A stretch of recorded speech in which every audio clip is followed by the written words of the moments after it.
Salutations, chers amis. Je présente à votre attention les dysfonctionnements et pannes les plus courants qui surviennent sur la Škoda Rapid. Le moteur 3 cylindres et 12 soupapes 1.2 MPI, CGPC, dont Rapid a hérité de Fabia a d'abord suscité des exclamations enthousiastes de la part des propriétaires. Eh bien sûr, car la consommation de 4,5 litres sur autoroute au prix actuel pour le 95e réchauffe agréablement la poche. Mais 75 chevaux avec 1200 kg de poids de voiture avec un conducteur fragile au volant, c'est comme arriver à la Dacia en même temps qu'un voisin qui ne laissera pas son sou lui échapper des mains, même si vous conduisiez une course. Si, en plus du conducteur, 3 autres passagers sont assis dans la cabine, remplissant le coffre de courgettes, alors l'accélération revendiquée à 100 en 14 secondes ne devient rien de plus qu'un conte de fées coloré. L'incapacité d'effectuer correctement la tâche assignée au moteur 1.2 MPI a également affecté la ressource. Le moteur à piston dure environ 250 TkM sans réparation majeure. Mais ce n'est pas tout. L'éternité de la chaîne de distribution s'est également avérée de courte durée. Après 100 000 km, les cas de patinage de chaîne avec toutes les conséquences qui en découlent, soupapes tordues, pistons émiettés, culasses cassées, sont fréquents. Les mêmes moteurs 4 cylindres 8 soupapes 1,6 MPI de 90 et 105 chevaux, CFNB, CFNA, qui ont mis de nombreuses personnes en haleine, sont également installés sur la Škoda Rapid, mais sont désormais produits à Kaluga. Structurellement, les deux unités sont absolument identiques et le nombre de chevaux est déterminé uniquement par le firmware de l'ECU. Un simple réglage de puce transforme comme par magie CFNB en CFNA.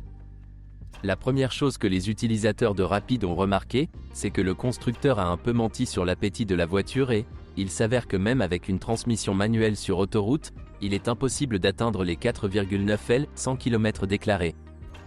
Le maximum pouvant être atteint est de 7 litres 100 km en dehors de la ville et de 9,5 litres 100 km en ville.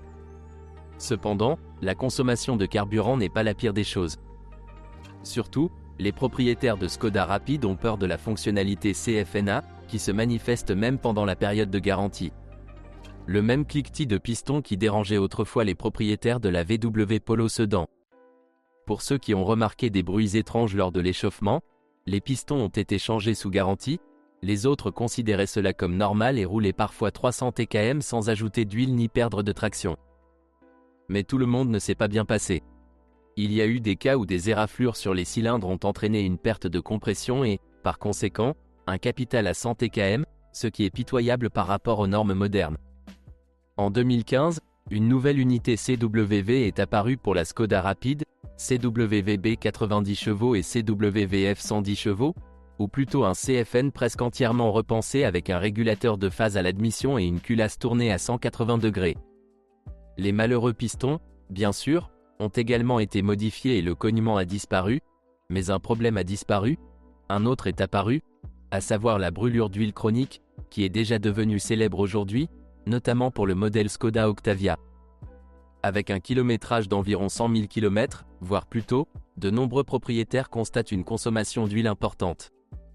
Des contacts avec des responsables ont établi que la conception même du moteur contient un appétit d'environ 400 grammes au 1000 km.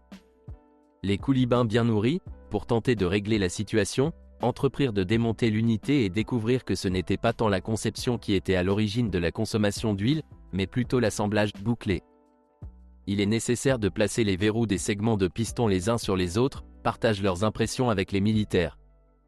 Cependant, cela nous a ouvert les yeux sur la raison pour laquelle le moteur de certaines personnes mange, d'autres non, d'autres en ont peu, d'autres en ont un demi-litre pour 1000. Inutile de dire que les conducteurs rapides doivent faire très attention au niveau d'huile dans le moteur 1.6 CWV. De plus, tous les 50 TkM, il est recommandé de décarboniser la chambre de combustion, car le lubrifiant brûlé se dépose en couche dure sur les pistons et pas seulement, augmentant la capacité du moteur à exploser, ce qui, comme nous le savons, tue le plus habilement le moteur. Un problème courant avec les moteurs 1.6 sur Rapid est le bruit de cognement du support moteur gauche lors de la conduite sur des bosses. Les revendeurs en sont bien conscients et changent sans hésiter l'oreiller sous garantie.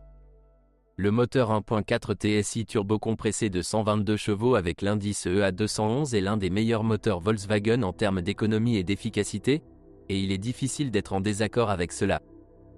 Mais dans cette revue des rapides d'occasion, nous nous intéressons à la fiabilité. En général, l'unité turbocompressée plus complexe s'est avérée pas plus nocive que ses adversaires dans le compartiment moteur de la Skoda Rapide. Dans les premières versions du moteur, en raison d'un tendeur défectueux, la chaîne de distribution s'étirait prématurément et des sauts se produisaient avec destruction des pistons et des segments, flexion des soupapes et rupture des embrayages à changement de phase. Les dysfonctionnements liés au fonctionnement de la pompe et du système d'injection directe n'étaient pas rares. En général, les économies et l'efficacité coûtent parfois à certains propriétaires, pas à tous, bien sûr, des milliers de dollars en réparation, ternissant en même temps considérablement la réputation de l'entreprise vague.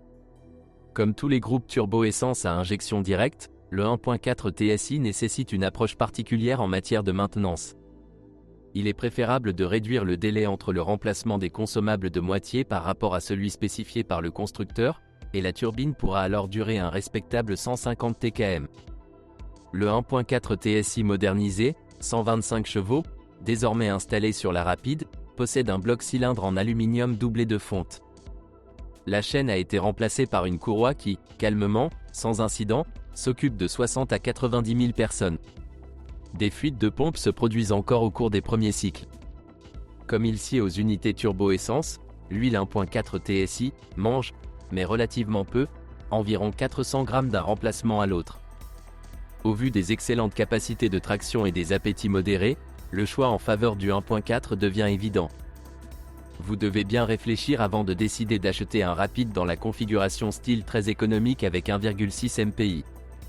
Pour cette somme d'argent, vous vous attendez, sinon à des miracles, du moins à un fonctionnement fluide d'une boîte automatique à 6 vitesses.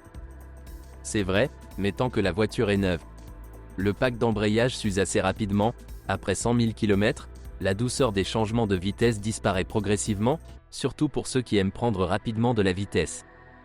Par conséquent, vous devez traiter la transmission automatique avec soin, presque comme un robot ou une CVT. Ce sera très bien si vous prenez pour règle de changer l'huile de la boîte de vitesse tous les 50 à 60 TKM. Une transmission robotisée a également été ajoutée à la gamme d'unités et, comme prévu, elle est uniquement couplée à un moteur turbo. Avant que le Rapide ne reçoive le robot DSG, la boîte de vitesse elle-même et son unité de commande ont été améliorées à plusieurs reprises. L'ensemble d'embrayage à lui seul a déjà été amélioré 7 fois. Et je peux affirmer avec certitude que le travail des Allemands n'a pas été vain. Bon nombre des faiblesses connues de la DSG ont désormais été éliminées. Les embrayages robots devraient maintenant suffire pour environ 100 000, même à condition que vous traitiez la transmission manuelle comme une automatique, ordinaire, c'est-à-dire que vous ne le regretterez pas. Les problèmes de la mécatronique demeurent et, à ce jour, elle peut présenter des surprises sans aucun avertissement de sa part. Une fois arrivé, ceux qui conservent le statut DSG de « dangereux » lors de l'achat d'une voiture d'occasion. Les concessionnaires remplacent toujours la mécatronique sous garantie, comme une unité défectueuse. En cas d'usure prématurée des roulements des fourchettes de 6e et de marche arrière, ne démontez pas le boîtier avec les boulons et les ressorts, commandez simplement le DSG monté. Eh bien, une autre nouvelle désagréable pour les propriétaires de Skoda avec un robot a été le rappel en mars de 43 000 voitures en provenance de Russie, vendues entre 12 et 16 ans en raison de la nécessité de mettre à jour le firmware. Les propriétaires de Skoda Rapide n'ont aucune plainte et ne s'attendent à aucune plainte concernant la transmission manuelle. Tout ce qui dérangeait un peu les propriétaires, c'était le bourdonnement de la boîte de vitesse en hiver, tandis que l'huile dans la boîte se réchauffait. Comme vous le savez, Rapide a hérité de Fabia ce point faible. Les bruits parasites sont indiqués par le roulement du premier arbre, dont on se plaint depuis de nombreuses années. Pour ceux qui n'aiment vraiment pas cela, le revendeur remplacera la pièce sous garantie sans tracas inutile dans une station-service tierce. Une telle procédure coûtera environ 30 000 roubles. En général, la simple Macpherson avant, comme les autres voitures de cette classe, plaît par sa fiabilité et son faible coût des pièces. La seule chose qui met les nerfs des propriétaires à rude épreuve est la transpiration d'huile des amortisseurs encore frais, que les militaires des concessionnaires appellent une caractéristique de conception. En effet, cela n'affecte pas les performances de conduite, la sécurité et même la fiabilité, mais la fonctionnalité elle-même, vous en conviendrez, est étrange.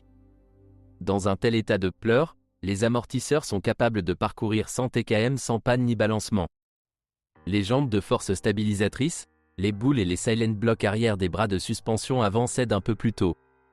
Ce qui est remarquable et en même temps désagréable, c'est que les élastiques de la poutre arrière sont également souvent jetés à la poubelle à 100 km, non pas tant à cause de l'usure, mais à cause de plaintes concernant le caractère collant de la voiture dans les virages. La suspension rapide est déjà axée sur le confort. Les disques de frein à corps souple n'étaient pas non plus particulièrement résistants à l'usure. D'environ 50 000, ils devront probablement être remplacés par de nouveaux, et il est préférable de choisir un analogue de meilleure qualité. Après les 30 premiers TKM, vous pouvez vérifier la présence de copeaux dans le rapide. Selon la tradition vague, leurs créations sont toujours les mêmes en termes de durabilité de la peinture. Ce qui plaît, c'est l'absence de corrosion même sur du métal nu, et c'est déjà un énorme plus. Au premier gargouillis, après la pluie à l'arrière de l'habitacle, ne vous précipitez pas pour inspecter la niche pour la roue de secours, ce n'est pas une VW Polo. L'eau s'accumule ici ailleurs, dans les portes arrière. De plus, il peut s'accumuler tellement que des larmes de pluie commencent à couler sur le tapis. Les coupables sont les trous de drainage, qui doivent parfois être nettoyés de la saleté. Pour ceux qui conduisent beaucoup sur autoroute, ce serait une bonne idée de modifier la calandre avec un maillage fin, sinon les insectes et les pierres bombardent presque librement les nids d'abeilles du condenseur du climatiseur, lui faisant perdre considérablement son efficacité. C'est là que s'épuisent les informations sur les problèmes de la Skoda Rapide. Si vous en savez plus ou n'êtes pas d'accord avec ce que vous avez entendu, je vous attends dans les commentaires.